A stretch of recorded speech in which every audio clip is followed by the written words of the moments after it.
네, 이번엔 AI가 선택한 코스닥 시장 내 특징 중 함께 보도록 하겠습니다. 오늘은 핸드폰 소재주부터 반도체 소부장까지 함께 골고루 담고 있는 모습인데요. AI가 선택한 이유, AI 시선부터 함께 열어보도록 하시죠. 먼저 오늘 덕산 네오룩스의 상승에 함께 주목해 보셔야 될 것 같습니다. 7% 넘는 상승 속에 이 OLED 소재주에 주목하고 있는 이유는 단순히 분위기가 좋아서는 아닌 것 같은데요. 첫 번째 이유는 북미 고객사 A에 있습니다. 애플로 추정되고 있는 이 북미 고객사에게 수주가 늘어날 것으로 기대감이 커지고 있는데요. 올해 같은 경우에는 애플이 폴더블 아이폰부터 시작해서 아이패드 미니, 맥북 프로까지 OLED 채택이 더 늘어날 것으로 전망되고 있는데요. 여기서 한 가지 중요한 사실은 그냥 일반 스마트폰보다 폴더블로 전환되게 될 경우 화면이 2.5배에서 3배가량 커지기 때문에 더 많은 고급 소재와 부품이 필요하다는 겁니다. 특히 OLED 분야에서 덕산 네오룩스는 독보적인 위치를 갖고 있는 만큼 수주와 실적에 대한 기대감을 직접적으로 받아갈 수 있다라고 기대감이 커지고 있는데요. 여기서 끝나는 게 아닙니다. 기존에는 디스플레이 부품 관련주로만 매겨졌다면 이제 새로운 신규 사업에 대한 기대감까지 함께 들려오고 있는데요. 바로 미래의 먹거리인 반도체향 소재 진입이 임박했다란 평가까지 함께 들려오고 있습니다. 정말 양산이 시작된다면 이제 기업 가치 역시 재평가해야 한다라고 평가하고 있고요. 특히 자회사 역시 효자 역할을 톡톡히 해주고 있습니다. 최근에 인수한 현대중공업 터보기기 같은 경우에는 수주와 실적까지 함께 뒷받침되고 있는데요. 바로 데이터 센터용 가스터빈 압축기와 해외 원전용 펌프용 수주가 가파르게 증가하고 있기 때문입니다. 디스플레이의 반도체, 이제 에너지 분야까지 중요한 세 가지 키워드를 모두 가져가고 있는 덕산 네오룩스, 목표가와 시장의 기대치 충족할 수 있을지 그 전망 함께 알아보도록 하겠습니다. 두 번째 AI의 픽 종목도 함께 열어보도록 하겠습니다. 반도체 소부장의 새 강자로 비상하고 있죠. CMTX 함께 보도록 하겠습니다. 사실 오늘 한미 반도체가 상승하는 이유와 유사한데요. 마이크론발 HBM4 관련된 호재가 전해지자 한미 반도체와 함께 핵심 협력사로 알려져 있는 CMTX가 오늘 주가가 급비상하고 있습니다. 무엇보다 저희는 다시 한번 마이크론과 관계를 재집중 조명해 봐야 하는데요. 현재 코엑스에서 열리고 있는 세미콘 코리아 2016에서 CMTX가 마이크론의 대표단과 단독 미팅을 갖고 있다는 소식이 들려졌습니다. 이제는 단순히 부품을 파는 거에서 그치는 것이 아니라 폐실리콘을 리사이클해 재공급을 하고 HBM4에 대한 부품 역시 폭증하고 있다라고 평가하고 있는데요. 특히 CMTX는 마이크론과의 동맹에서 끝나는 것이 아니라 글로벌 위상도 점차 커져나가고 있습니다. TSMC의 1차 협력사인 점은 모두에게 알려져 있고요. 삼성의 국산화 파트너로도 알려지면서 글로벌 빅3를 모두 고객사로 갖고 있는 기업이죠. 역시 자회사 셀링을 통해서 인곳 소재부터 완제품까지 수질 계열화까지 완성되어 가고 있는 기업인데요. 이젠 단순한 부품사를 넘어 게임 체인저가 될 수 있을지 오늘 코스닥 기업들 지금 바로 전략 세워보시죠. 네. 자, 코스닥과 또 기업 시그널 들어볼까요? 오늘은 퍼스트 프라임 리서치 손열호 팀장이 나와 있네요. 어서 오세요. 안녕하십니까. 원래 금요일 아닌가? 이제 저번 주에 이제 앵커님께서 아틀라스 사라고 미션을 주셔가지고 출연료를 열심히 모아가지고 아틀라스 사려고. 그런 미션, 네네. 네. 그래서 오셨어요, 아틀라스? 네, 근데 사실 이거이 대표님하고 일정이 이제 있어가지고 앞뒤로 바꿔가지고 N분의 1을 하기로 하셨네. 그렇죠. 이거이 대표님 내일 나오실 겁니다. 네, 아틀라스가 한 2억 원 지금 한다고 하죠. 네. 한 10년 할부로 사야 될 것 같아요. 10년 할부. 근데 대량 생산이 되면 이제 가격이 점점 내려가겠죠. 뭐 연도의 그 타임 스케줄을 보니까 상당히 빠른 것 같던데.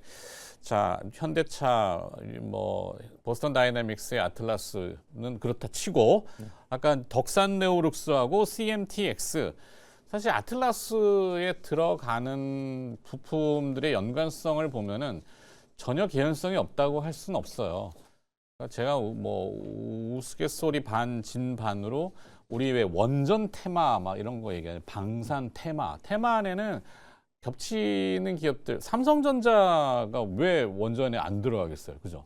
거기 어마어마한 메모리와 반도체, 삼성전자도 관련 주식이죠. 하이닉스도 관련 주식이겠고 또 방산도 마찬가지일 거고 거기에 뭐 하이브라는 방탄소년단 이 방산주 아니에요, 그죠?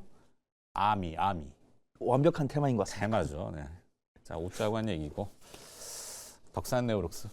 일단 덕산 네오룩스 같은 경우는 제가 과거에 보니까 11월 14일에 다뤘더라고요. 네. 11월 14일 날 다루고 한 일주일 정도 상승을 보여준 다음에 이제 다시 좀 조정을 겪는 부분들인데 그때와 일맥상통하지만 추가가 된 것은 이제 애플뿐만 아니라 이제 삼성전자 모멘텀까지 얻었다 그렇게 판단됩니다. 우리가 작년 11월 14일에 덕산 네오룩스 다룰 때 이제 북미향 OLED 관련 낙수효과를 얻을 거다라고 보고 있고 이제 어제 같은 경우 많은 분들께서 이제 LG 이노텍이나 뭐 BH 이런 종목들 소개를 해주시더라고요. 이제 애플에서 신규 모델 뭐 폴더폰을 뭐 출시한다 이런 뉴스 나오다 보니까 그 아랫단에 있는 종목들에 대한 관심이 오는 것 같고 실제로 이제 아이폰에 들어가는 뭐 OLED 같은 경우는 뭐 카메라 모듈이나 이런 것들은 LG 이노텍이 만들 수 있겠지만 뭐 아이맥이라든가 아이패드 이렇게 조금 더 큰 제품에 대해서는 이제 덕산 네오룩스가 만든 OLED가 들어갈 거다 이렇게 보고 있습니다. 그 다음에 OLED 관련했을 때는 일단 중국의 OLED 기업들이 약간 파산해 준 것도 고맙고 그 다음에 선익 시스템이 호실적을 발표하면서 OLED 관련 종목들에 대한 투심을 굉장히 좀 개선시켜줬다라고 판단하고 있고요. 그 바통을 덕산 네오룩스가 이어받았다라고 보고 있습니다.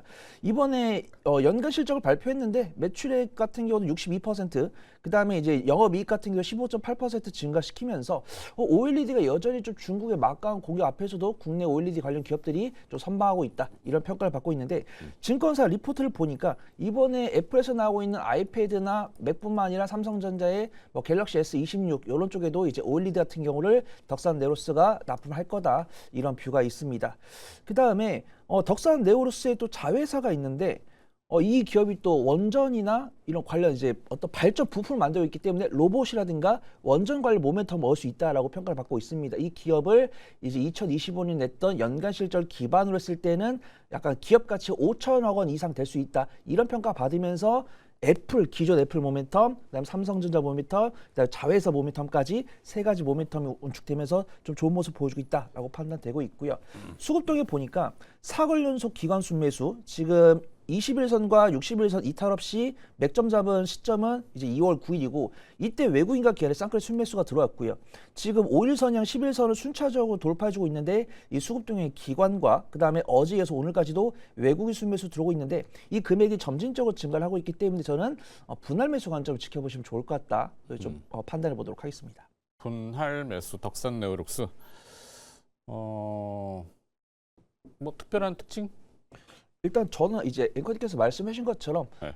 그냥 OLED로만 봤으면은 조금 안전하다라고 볼 수 있는데 이제 앞에서 유정 아나운서께서 이야기해 주신 것처럼 약간 로봇이나 원전 관련 모멘텀을 이제 옷을 입었기 때문에 변동성은 좀 커진 것 같습니다. 그래서 제가 매수는 가능하시다 약간 중장기적인 관점을 접근하기에는 조금 시세가 나왔기 때문에 분할 매수하셔가지고 단기 수익 관점을 접근해 보시는 게 안전해 보인다. 좀 평가를 하도록 하겠습니다. 이게 OLED 소재 쪽이죠. 네네.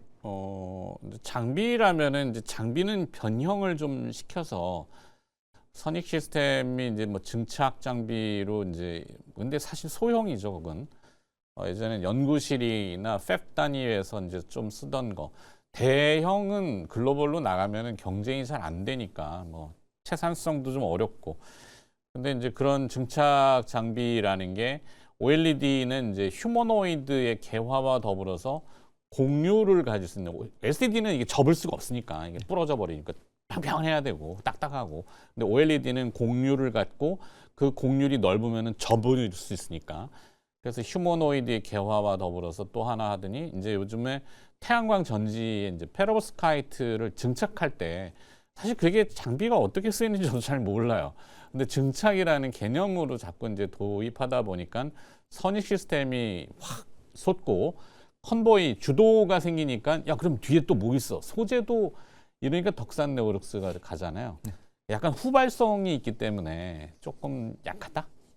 일단은 그런 말씀 맞고 일단 우리가 어떤 아이디어에 대해서는 좀 폭발적으로 움직일 수 있고 앵커님처럼 저로 이게 정말 가시화가 됐을 때 그럴 때 약간 좀 실적이나 이제 밸류에이션 하면서 약간 좀 진지해지는 부분이 있다라고 판단하고 있고요. 네. 일단 저는 선익 시스템보다는 약간 덕산내로서 내가 만약에 단기적인 변동성을 정말 선호한다 이러신 분들께는 좀 선익 시스템을 권해드리는데 난 단기적인 변동성을 선호하지 않아요라고 하신 분들은 뭐 분기 실적이라든가 연가 실적 이렇게 좀 견조한 모습들 그다음 앞에서 말씀드린 것처럼 매출은 좀 굉장히 좀 크게 증가했지만 영업이익이 18% 증가했다는 것은 영업 비용이 많이 들어갔다는 거거든요. 아니면 매출 원가라든가 그렇기 네. 때문에 그런 부분들을 감안했을 때는 나는 좀 안전하게 했을 때는 덕산 네오스가 낫다라고 판단되고 있고 만약에 정말 덕산 네오스가 실질적인 수익을 입어가지고 이 어떤 섹터발 낙수 효과가 정말 몇 %로 이렇게 계산이 됐을 때는 그때는 조금 접근하기 좀 늦어지지 않을까 좀 판단하고 있습니다. 네, 알겠습니다. 자, 그다음에 CMTX. 이것도 생소한 기업이실 수 있어요. 상장한 지 얼마 안 돼서 저희가 이제 코너에서 잠깐 소개는 해드렸는데 혹시 파악되는 내용? 일단 뭐 오전 10시 방송을 보신 분들 CMTX 잘 아시지 않을까 그렇게 판단됩니다. 근데 길게는 못했어요. 네, 그 오프닝 때만 잠깐 하셨기 그렇죠, 때문에 그렇죠. 네. 저 역시 같은 경우에 포인트는 그냥 마이크론 테크놀로지 이제 탑 서플라이어의 국내는 기업이 딱 두 회사, 한미반도체하고 CMTX 두 회사밖에 없다. 그러니까 마이크론 테크놀로지 향. 그 얘기만 했죠. 제가 이제 앵커님 방송 보면은 이제 한미반도체를 15분 넘게 말씀하시면 이제 한국전력 10분, 그다음 CMTX 같은 경우 5분 정도 말씀하시는데 좀 편애하는 기업, 네. 편애가 아니라 이제 그게 전체 주식시장을 봤을 때는 그런 기업들이 제 값을 받아야지, 제 포지션을 받아야지 이게 건강한 시장이다라는 걸 강조하기 위해서. 왜냐하면 자꾸 뭔가 테마만 가고 뭐 이런 몰려가는 것들, 편향되고 편중되는 것들은 건강하지 못하기 때문에 그래서 그런 거지. 그 기업하고 제가 한전하고 제가 무슨 관계가 있겠어요. 집에 그냥 전기는 열심히 쓰고 있는 거고. 그래서 저도 이제 전기료는 뭐 엄청 나오더만요. 저도 이제 CMTX 같은 경우 12월 중순부터 CMTX. 좀 유심히 보고 있었거든요. 네네네. 그래서 CMTX에서 좀 보수적으로 볼 거는 일정이랑 수급 동력밖에 없다. 뭐 성장성이나 재무 가치 같은 경우는 부정적으로 볼 필요가 없다라고 판단하고 있고요. 11월 20일 신규 상장한 다음에 앞에서 이야기를 해줬죠. 이제 원래 이미 TSMC랑 마이크론의 매출처였고 제가 이제 관심 있게 봤던 포인트는 이제 2025년 말에 삼성전자 밸류 체인이 들어갔기 때문에 이제 HF3E, HF4, HF5에서 삼성전자 좀 독보적인 영향력을 보실 때는 그 낙수 효과를 CMTX가 얻을 수 있지 않을까? 그렇게 저는 12월 중순부터 이야기를 하고 다녔습니다. 근데 이제 CMTX가 오늘 강세를 보인 이유는 앞에서 유정 아나운서가 이야기해줬지만 네. 이제 마이크론과의 사이클링 MOU를 체결하면서 CMTX가 낙수 효과를 얻을 수 있다라고 평가를 하고 있고 2024년에서 2025년 넘어올 때는 이제 영업이익이 700% 증가했습니다. 근데 워낙 그때 이제 약간 기저효과처럼 2024년에 조금 실적이 좀 부진하다 보니까 상장을 앞두고 있었기 때문에 뭐 좀 이게 어쩐 기업들도 상장하려면은 포장을 해야 되니까. 네, 이해하는 부분입니다. 그런데 이제 작년에 2025년도 실적은 많이 낮아졌죠. 네. 적자 전환으로 나오는데 이거는 뭐 대규모의 설비 투자 때문이 아닐까 싶긴 한데. 그게 맞는 것 같습니다. 일단 실적 발표 뵀을 때도 영업이익이 516억 원을 기록을 하면서 2024년 대비해서 118% 증가를 했는데 2분기에 보시면 적자가 찍혀 있고요. 연간 실적도 이제 단기 손실이 찍혔는데 앵커님께서 말씀해 주신 것처럼 이제 증설을 위한 자금 조달. 근데 이제 상장 전에 이제 상환 우선주를 발행을 했더라고요. 네, RCPS. 그거에 따라 이제 평가 손익이 반영이 돼가지고 우리가 알고싶이 이제 매출액이랑 영업이익은 실제로 그 회사가 하고 있는 일 때문에 벌어진 것이고 네. 이제 영업이익 아래따는 뭐 기타 비용이라든가 아니면 그들이 갖고 있는 재고 자산에 대한 평가 이런 것들이기 때문에 CMTX에 대한 본질에는 큰 의미가 없다라고 판단하고 있고 제가 왜 보수로 봤냐면 이제 500뉴스라고 하죠. 신규 상장 종목의 영원히 좀 발목을 잡는 신규 상장 1년 이내까지 영원히 좀 발목을 잡는 부분들인데 1개월 차가 11월 20일이고 3개월 차가 2월 20일입니다. 하필이면 다음 주예요. 그래서 일단 제가 CMTX 같은 경우 그다음에 오늘 양봉을 보여주고 있고 윗꼬리가 안 달려 있지만 제가 별로 좋아하지 않는 수급입니다. 저는 외국인과 기관이 사는 수급을 좋아하지 개인 투자분들이 매수하는 수급은 별로 안 좋아하거든요. 근데 저는 개인 투자분들이 집중적으로 매매하는 종목도 10개 중에 2개는 정말 폭발적 슈팅이 나오고 10개 중에 8개는 갑자기 윗꼬리 달려서 밀릴 수 있기 때문에 그렇기 때문에 안 좋아하는 겁니다. 이 종목으로 뭐 손실이 난다 이래서 싫어하는 게 아니고 변동성을 감당을 못해서 싫어하는 거기 때문에 분할 매수 잘하신 분들은 저는 뭐 지금도 접근 가능하다라고 판단하지만 좀 변동성 단기적인 변동성 선호하지 않으신 분들 굳이 2월 20일 날 이제 500뉴스 물량 나오는지 안 나오는지 보고 결정을 좀 늦지 않을 것 같다. 좀 말씀 좀 드리도록 하겠습니다. 네. 죄송합니다. 아유. 매출액과 영업이익은 증가했는데 법인세 차감 전 사업이익과 당기순이익이 적자 전환된 거는 말씀하신 대로 대규모 시설 투자라기보다는 상환 전환 우선주, RCPS의 상환으로 인한 파생 상품 손실 이렇게 봐야 되겠군요. 이게 손실 실제 손실은 아니고 그죠? 그렇죠. 하는 일로 한 건 아니고 이제 자금부가 좀 혼나야 되는 일이죠. 혼날 건 아니죠. 뭐 상장 전에 이제 자금 조달해가지고 상장하고 또 자금 조달하면은 그 돈을 이제 어디다가 쓰느냐죠. 근데 뭐 미래를 위한 생산적인 시설 증설이나 이런 데 쓰는 게 아니라 막 돈 빼돌리고 막 이래버리면 이제 그거는 혼나야 되는 회사죠. 뭐 투자했다든가. 그렇죠. 근데 잘 지금 가고 있다. 네. 자, CMTX까지 알아봤습니다. 퍼스트 프라임 리서치 손열호 팀장과 함께했습니다. 고맙습니다. 감사합니다.